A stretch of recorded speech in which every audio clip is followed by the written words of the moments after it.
नमस्ते प्यारे बच्चों। अब आप लोगों का एग्ज़ाम कुछ ही घंटों के बाद होगा और आप सभी लोग एग्ज़ाम देने जाएंगे। एक गुरु होने के नाते मैं आपको कुछ बताना चाहता हूँ कि एग्ज़ाम एग्ज़ाम प्यारे बच्चों ऊपर लिखा गया है। आज आपको लाइफ का सबसे बेस्ट कॉपी लिखना है। यानी आप इसके पहले भी बहुत सारी कॉपियाँ आपने लिखी होंगी। स्कूल के एग्ज़ाम्स हुए होंगे, छमाही परीक्षा, घर पे भी आपने कॉपी लिखी है। लेकिन ये जो आपका एग्ज़ाम होने वाला है, आपको इसमें बेस्ट लिखना है बच्चों कॉपी। बेस्ट कॉपी कैसे लिख पाएंगे? जब आप मानसिक रूप से, शारीरिक रूप से स्वस्थ होंगे। जब आप कॉपी कैसे लिखें, ये आपको पता होगा। तो मैंने कुछ दिन पहले एक वीडियो बनाई थी कि बोर्ड एग्ज़ाम हॉल में कॉपी कैसे लिखें। हम आशा करते हैं कि आपने वो कॉपी को उस वीडियो को ज़रूर देखा होगा। अगर आपने नहीं देखा है तो प्लीज़ बच्चों इस वीडियो के नीचे मैं लिंक दे देता हूँ, यहाँ से देख लेना। अब हम लोग आगे बढ़ते हैं। आगे प्यारे बच्चों, बेस्ट कॉपी कैसे दिखाता है, हमें किन किन चीज़ों का ध्यान रखना है आप देखेंगे। सबसे पहले गणेश जी और माँ शारदे दोनों का प्यारे बच्चों आपको आशीर्वाद लेना है। आप सभी को बहुत सारा आशीर्वाद। हम माँ से यही प्रार्थना करते हैं कि माँ स्वयं आपके मस्तिष्क और कलम पर विराजमान हो जब आप परीक्षा हॉल में कॉपी लिखें। आगे है प्यारे बच्चों कि याद रखें, इस बात को कभी नहीं भूलना बच्चों कि तैयारी कितनी भी अच्छी हो, परीक्षा के 3 घंटे ही आपका परिणाम तय करते हैं।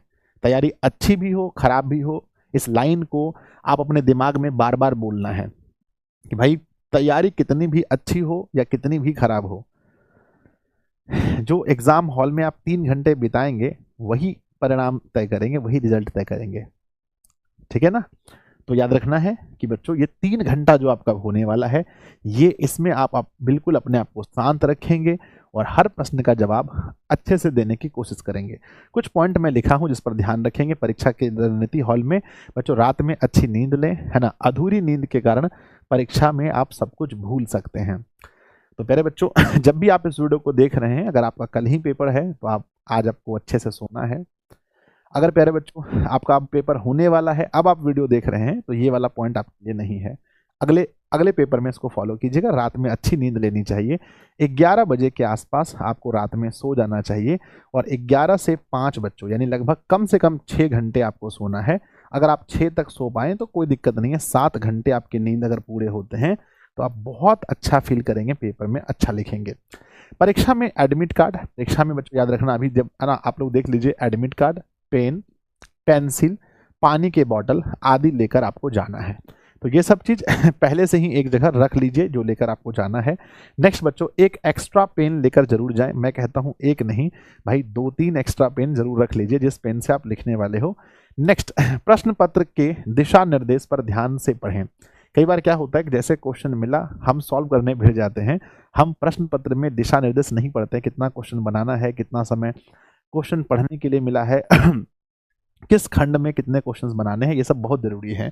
अगला पॉइंट है बच्चों कि प्रश्न पत्र के दिशा निर्देश पर ध्यान से पढ़ें। ये तो हो चुका है, माफ कीजिएगा। नेक्स्ट है बच्चों, प्रश्न को अच्छी तरह से पढ़ें, यानी जो क्वेश्चन आपको मिलेगा उसको बहुत अच्छे तरीके से पढ़ना है। नेक्स्ट है प्यारे बच्चों कि जो प्रश्न अच्छी तरीके से आते हैं उसी प्रश्न को हल करें। और खास करके अपने बिहार बोर्ड में हमारा क्या रूल है बच्चों, कितना परसेंट क्वेश्चन बनाना है? सिर्फ और सिर्फ 50% क्वेश्चन बनाने हैं। 50 क्वेश्चन आपको बनाने हैं बच्चों, ऐसे 50% क्वेश्चन बनाने हैं। ऐसे में आपको क्या करना है पता है? ऐसे में आपको जो प्रश्न आपको अच्छे तरीके से आते हैं, 100% आते हैं, सिर्फ और सिर्फ वही क्वेश्चन बनाएं। जो नहीं आते हैं उसको बिल्कुल नहीं बनाने। अब मान लीजिए सवाल बच्चों के मन में ये आते हैं कि सर मुझे किसी सेक्शन में 10 क्वेश्चन बनाना है और 10 में से मुझे 6 क्वेश्चन बहुत अच्छे से पता है और 4 क्वेश्चन मुझे मतलब इसके बारे में थोड़ा बहुत नॉलेज है, डाउट है मुझे। तो मैं यही कहूँगा कि जो 6 क्वेश्चन आपको पहले आते हैं, पहले उन 6 क्वेश्चन को सीरियली बच्चों बना करके, है ना, आप पहले उन 6 क्वेश्चन को ऊपर लिखना और जो 4 क्वेश्चन अच्छे से नहीं आते हैं उन 4 क्वेश्चन को नीचे लिखना। बोलो हाँ या ना? हाँ बच्चों, 100% यही करना है कि जो 10 क्वेश्चन बनाने हैं जिसमें 6 के उत्तर आपको प्रॉपर आते हैं, 4 के उत्तर प्रॉपर नहीं आते हैं, तो 6 को पहले बनाना, 4 को बाद में बनाना। नेक्स्ट है बच्चों, जितना पूछा जाए उतना ही उत्तर दें। याद रखें परीक्षा हॉल में, इससे आपका समय बचता है ना। अगर 2 अंक का कोई प्रश्न है, 2 पन्ना भी लिख देंगे तो उसमें 2 ही अंक मिलेगा समझ रहे हैं ना? तो जितना पूछा जाए उतना ही जवाब देना है, ठीक है ना। ज़्यादा आपको नहीं लिखना है, बहुत ज़्यादा नहीं लिखना है। बच्चों समय प्रबंधन ये सबसे इंपॉर्टेंट है। परीक्षा हॉल में टाइम मैनेज कैसे करें? टाइम मैनेज तभी होगा जब आप आसपास ध्यान नहीं देंगे। आसपास में क्या हो रहा है ध्यान नहीं देंगे, है ना। एग्जाम हॉल के बाहर क्या चल रहा होगा, है ना, हॉल के बाहर के बारे में नहीं सोचेंगे। अरे बाहर जाएंगे तो मम्मी से मिलेंगे, बाहर जाएंगे तो हम अपने दोस्तों से मिलेंगे, पापा जी मुझे लेने आए होंगे, नहीं, बाहर के बारे में नहीं सोचना है, आसपास के माहौल के बारे में नहीं सोचना है। प्यारे बच्चों, कुछ मेमोरी में याद नहीं करना है, फालतू चीज़ें यादें जो एग्जाम से रिलेटेड ना हो, जो आपके सिलेबस से रिलेटेड ना हो, उस चीज़ को याद नहीं करना है। नहीं तो परीक्षा हॉल में बैठे, अरे मेरा दोस्त ने मुझे कैसे गाली दे दिया था, आप वो याद करेंगे तो फिर टाइम आपका निकल जाएगा, टाइम आप अच्छे से मैनेज नहीं कर पाएंगे। तो समय प्रबंधन बहुत बहुत बहुत इंपॉर्टेंट टॉपिक है, याद रखना। इसके बाद प्यारे बच्चों क्या है, इसके बाद है कि जहां जरूरत हो चित्र, डायग्राम, चार्ट का प्रयोग जरूर करें। ये मैंने पहले भी बताया है, एक बार फिर से बता देता हूं मेरे बच्चे, इन सभी चीज़ों का ध्यान रखेंगे। और हमेशा याद रखें कि सफ़र थोड़ा कठिन है लेकिन हिम्मत नहीं हारूंगा, इतना तो भरोसा है खुद पर कि इस बार, है ना, इस बार बाजी जरूर मैं मारूंगा। तो सफ़र कठिन है, आसान नहीं है, पर आप लोगों को बच्चों बाजी मारनी है। और आज या जिस दिन आप देख रहे हैं इस पेपर में, आपको अपने जीवन का, अगर आप मान के चलो आज बायो का पेपर लिखने वाले, मैथ्स का लिखने वाले, हिंदी संस्कृत, जो भी पेपर आपका जिस दिन होगा, उस दिन अपने लाइफ का सबसे बेस्ट पेपर लिखेंगे। आप मुझसे प्रॉमिस कीजिए, कमेंट बॉक्स में लिखिए कि गुरुजी हम आपसे प्रॉमिस करते हैं कि वो 3 घंटा कौन कितना पढ़ा है, कहाँ से पढ़ा है, किस संस्था से पढ़ा है, कोई फर्क नहीं पड़ने वाला है। बस फर्क ये पड़ने वाला है कि 3 घंटा कौन कैसे बिताने वाला है। आपकी कितनी अच्छी हैंड राइटिंग है, अगर परीक्षा हॉल में आप अच्छे से हैंड राइटिंग नहीं लिखेंगे तो फिर गायब है, आपका कोई फायदा नहीं है ना। तो बच्चों, आपने स्कूल में कितना क्वेश्चन बनाया था, नहीं बनाया था, कोई कोचिंग में कोई मायने नहीं रखता, मायने रखेगा बस कि आप वो 3 घंटा कैसे बिताने वाले हो।